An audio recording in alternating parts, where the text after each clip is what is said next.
Aquí estamos para toda la República Dominicana y el mundo. Deseo compartir con ustedes mi tiempo devocional de hace unas semanas, a la sombra de las alas de Dios. Ese es el título del devocional personal, a la sombra de las alas de Dios. Allí estaba yo con mi familia, y no solamente mi familia doméstica, mi familia hogareña, sino mi familia en el sentido amplio del término. Mis primas, primos, tíos, una reunión familiar exquisita, de diversión, de gozo, de alegría. Pero dentro de toda esta alegría había una mayor, superior, mi prima. Sí, mi prima, el nombre que la providencia decidió para ella, Milagros, porque realmente era un milagro y se constituyó en el momento de la conversación en un milagro. Ella, muy delgada, había adelgazado, doctora de profesión, con una familia preciosísima, un matrimonio estable por muchísimos años. Me cuenta su experiencia, una enfermedad terminal, un cáncer en el páncreas. Y los doctores se debatían en si operarla o no operarla. Pero ella como médico dijo, opérenme, Dios está conmigo.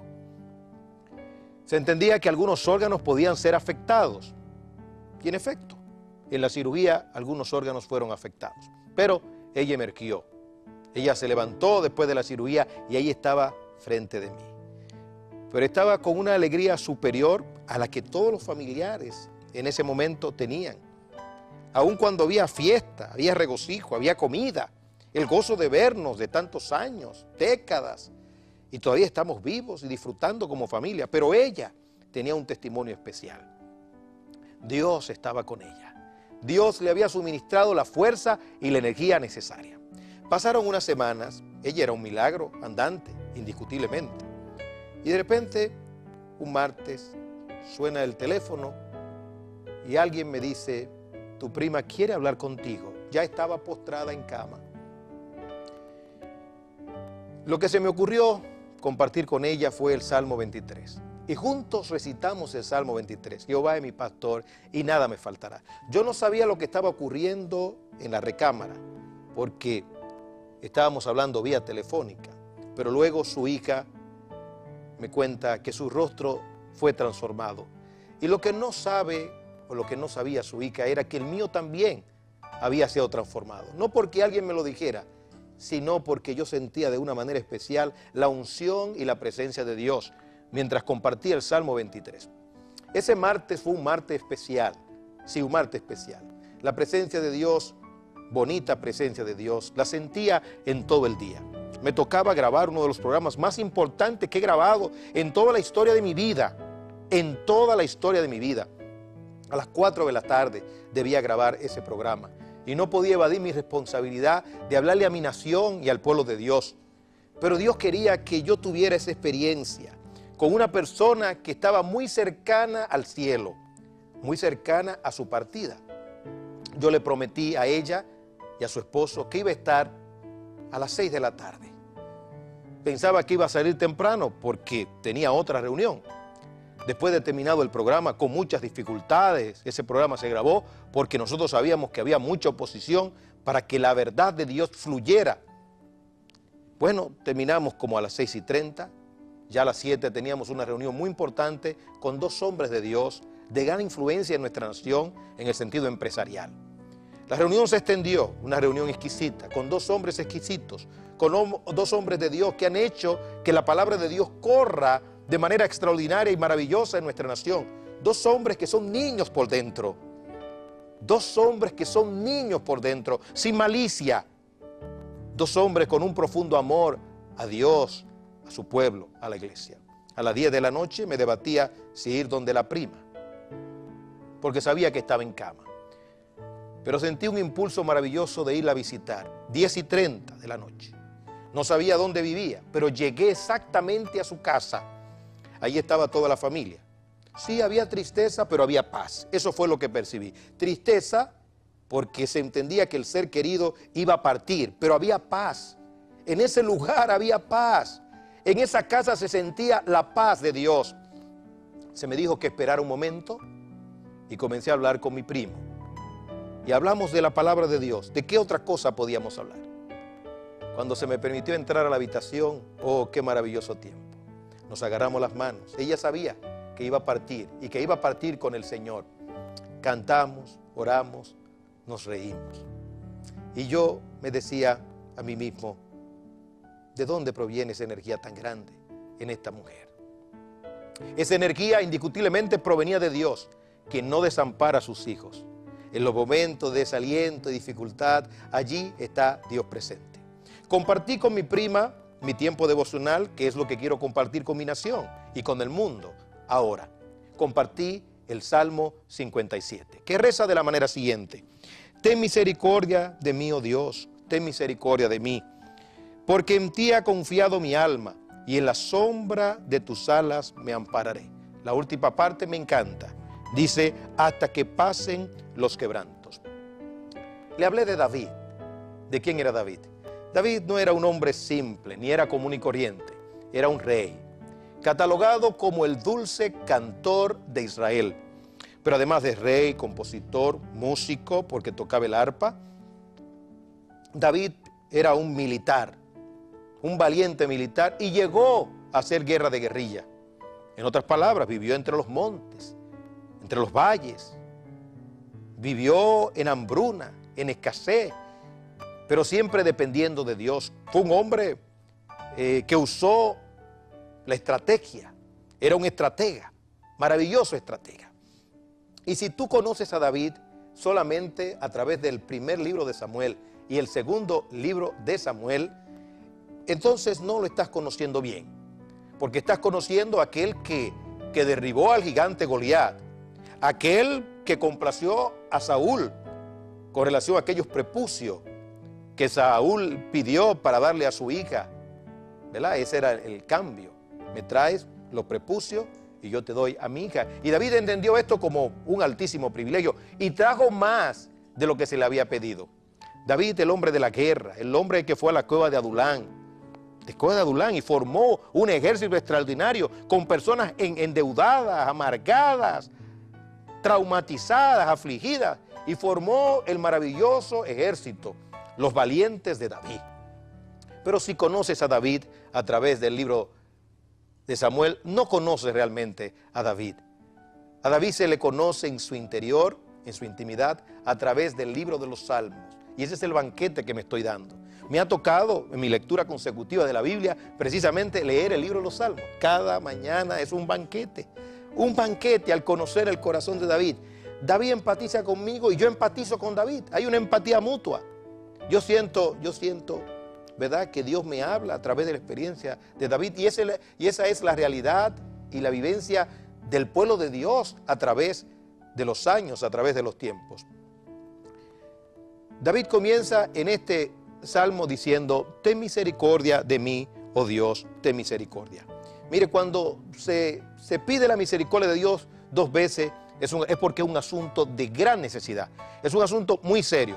En el Salmo 136 se habla de que para siempre es tu misericordia y para siempre es tu misericordia. Pero en sentido más universal, aquí hay una situación particular, aquí hay una situación personal, una situación de quebrantamiento, de humillación. Usted pide justicia en algún momento. Usted pide amor y bondad. Pero ya cuando usted implora misericordia es otra cosa. En Jerusalén hay un muro que es el muro de los lamentos y se clama por misericordia. El publicano clamó por misericordia, sé propicio a mí, pecador. David clamó por misericordia. Mire, una evidencia de un corazón saludable. Y si su corazón es saludable y está pasando por pruebas difíciles, usted va a clamar por misericordia. Si algo le pido a Dios es que tenga misericordia de mí y de mi nación y de su pueblo.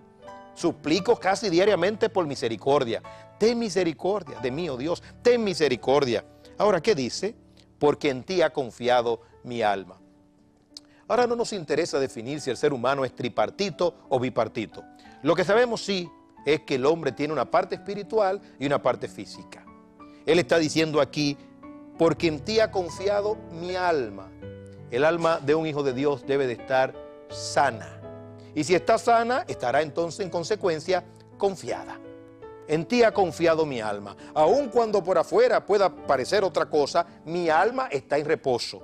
Mi alma descansa en ti. Y mi pregunta para usted, al compartir mi devocional, con usted también de manera particular es, ¿su alma está descansada en Dios? ¿Confía usted en Dios? ¿Confía su alma en Dios? Pero no quedó ahí, no quedó ahí. Sigue diciendo la palabra de Dios, y en la sombra, hay un enlace, y en la sombra de tus alas me ampararé. Maravilloso. Es una figura, lógicamente que es una figura, que es una metáfora. En la sombra de tus alas, para un judío y para un oriental específicamente, donde vivía experiencias traumáticas con el sol abrasador del desierto, encontrar una sombra era algo exquisito, era algo maravilloso. Bueno, aquí en el trópico también sabemos lo que es una sombrita, así le llamamos. Aquí en la sombrita, dice el amigo, dice el familiar, aquí en la sombrita. En otras palabras, librándome de los rayos poderosos del sol, descansando. Cuando usted está en una sombra, usted descansa. Ahora, no era una sombrita, no. Dice aquí, y en la sombra de tus alas me ampararé. Hay otra figura aquí, alas. Bueno, podría ser una águila gigante, grande. Y esa águila, pues, proyectaba su sombra, cubría al hombre de Dios de los rayos del sol. Y a veces los rayos del sol son buenos, pero cuando se habla también de los rayos del sol, se habla no de cosas buenas. En este caso, de una prueba. El sol es una señal de prueba, o es un símbolo de prueba. El sol abrasador, que prueba. Pero ahí está la sombrita de Dios, la sombra de Dios. Ve la sombrita de cariño, la sombra de Dios, en el sentido amplio del término. Pero aquí hay alas ahora, Dios con alas. ¡Cuánta ternura! Pero la segunda parte es sumamente interesante.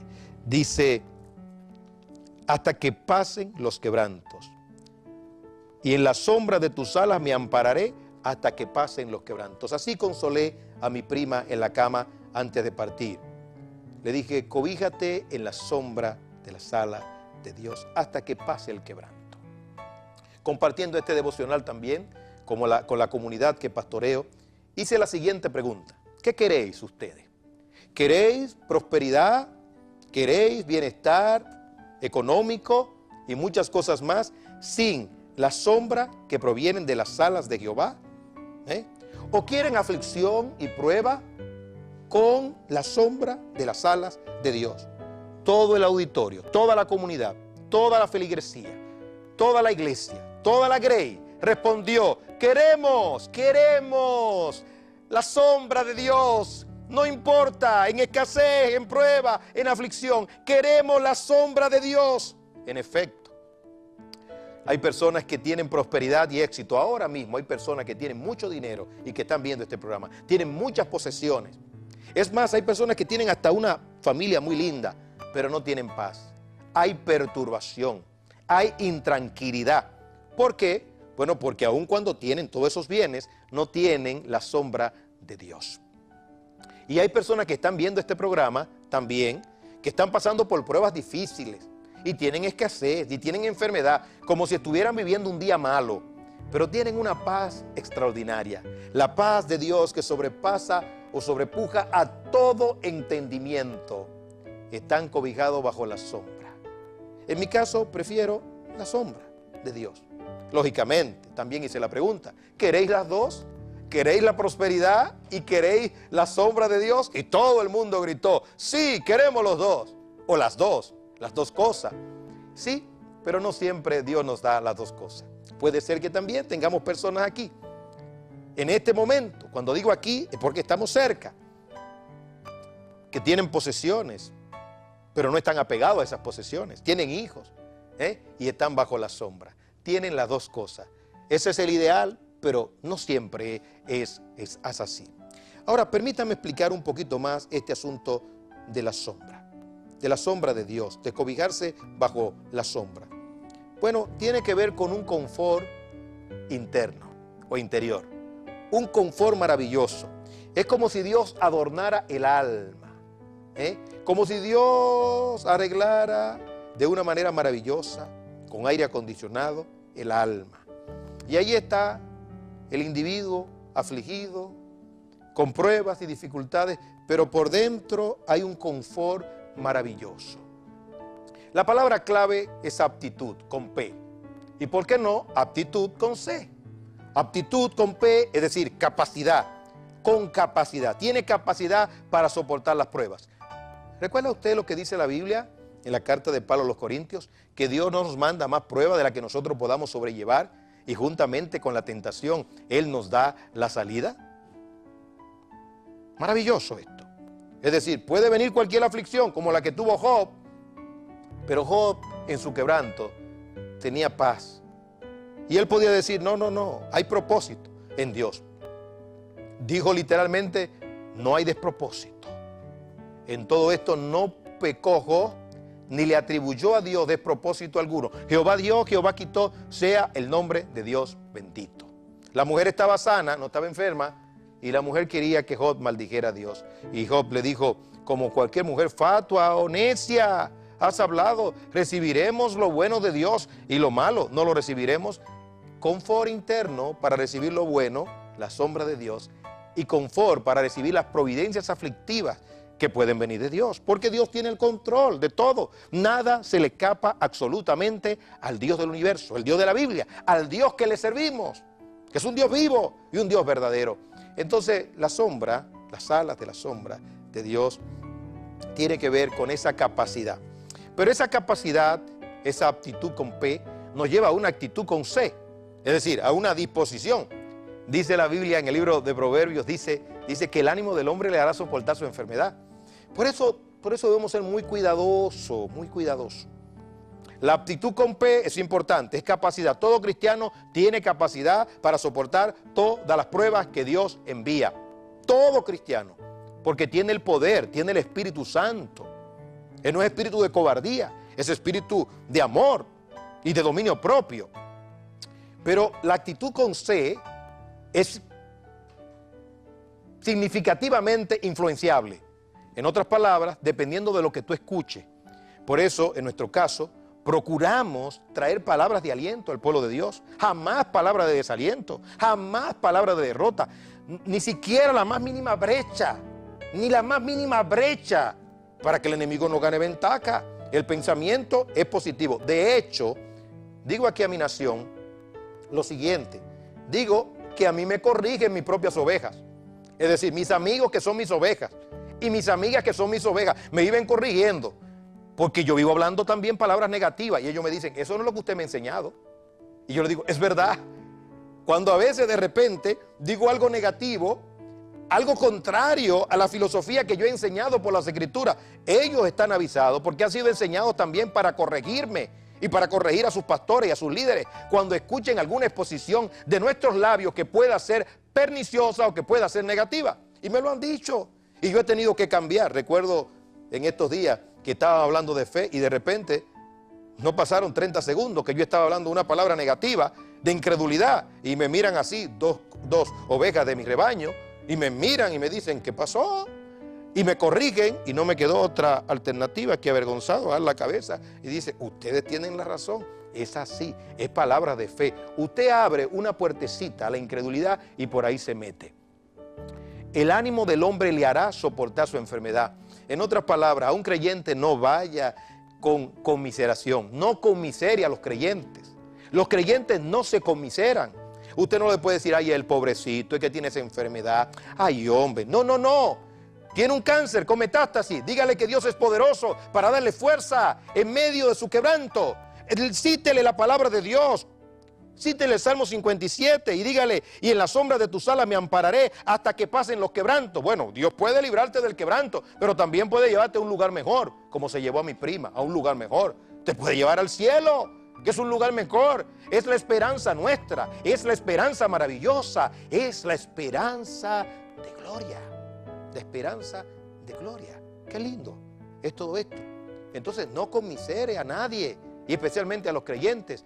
Anímele al creyente, anime al creyente, anime a sus hermanos en la fe y dígale que aunque ande en valle de sombra de muerte, no tema mal alguno, porque Jehová está con él, está contigo. Dígale que nada nos podrá separar del amor de Dios, angustia, tribulación. Dígale que somos más que vencedores por medio de aquel que nos amó. Dígale que todo lo podemos en Cristo que nos fortalece. Dígale, creí, por lo cual también hablé. Dígale, Jehová es tu sanador.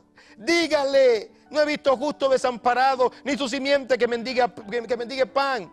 Dígale palabras de fe, palabra de aliento. Palabra de aliento hasta que pasen los quebrantos. Bueno, para concluir mi devocional, entonces cuando pasen los quebrantos, ¿qué es esto cuando pasen los quebrantos? Bueno, que David sabía que las pruebas son temporales. Hay pruebas que si Dios quiere, pues se hacen permanentes. Pero Dios es tan benigno. Él se acuerda de nuestra condición, de que somos polvo. Y esa benignidad de Dios se muestra, ¿verdad? Dándonos intervalos de reposo. Prueba, como pasó con Jesús. Dice que fue tentado por el diablo. Y dice que el diablo lo dejó por un tiempo. Pero por un tiempo. Eso significa que también por un tiempo. ¿Usted tiene alegría? Bueno, usted ha escuchado una exposición aquí. En el día del bien, gózate del bien. Cuando venga el día de la prueba, gózate en la prueba. Pero esa prueba pasa. Ahora, si saca 100, dice la Biblia en el libro de Santiago, en la carta de Santiago, bienaventurado el varón que soporta la tentación o la prueba, y cuando haya resistido se le dará la corona de vida. No está hablando en un sentido escatológico, no, está hablando en un sentido inmediato. Entonces pasa, hasta que pase el quebranto. Hay personas que, probablemente creyentes muy espirituales, realmente espirituales, que dicen, bueno, Señor, si me vas a quitar el quebranto y con el quebranto me vas a quitar la sombra de tus alas, yo prefiero mejor que me dejes el quebranto para estar cobijado en la sombra de tus alas. Pero Dios es tan bueno que frecuentemente nos saca del quebranto y nos deja su sombra. Tu oración debe de ser, y mi oración debe de ser, Señor, cuando me saque del quebranto, déjame la sombra. Y cuando estés en el quebranto, entonces compongo una canción. Y esa canción podría decir así: hoy mi corazón está dispuesto. Cantaré y entonaré salmos. Y concluye con esto: y esta es mi gloria. En el programa de hoy, un cantautor nos dirá su experiencia. La experiencia de él cuando compuso esta canción. Hoy mi corazón está dispuesto. Levántate en el nombre del Señor y proclama las bondades de tu Creador. No se pierda, por favor, la totalidad del programa de hoy, porque tenemos cosas edificantes para bien de su vida y de toda la nación.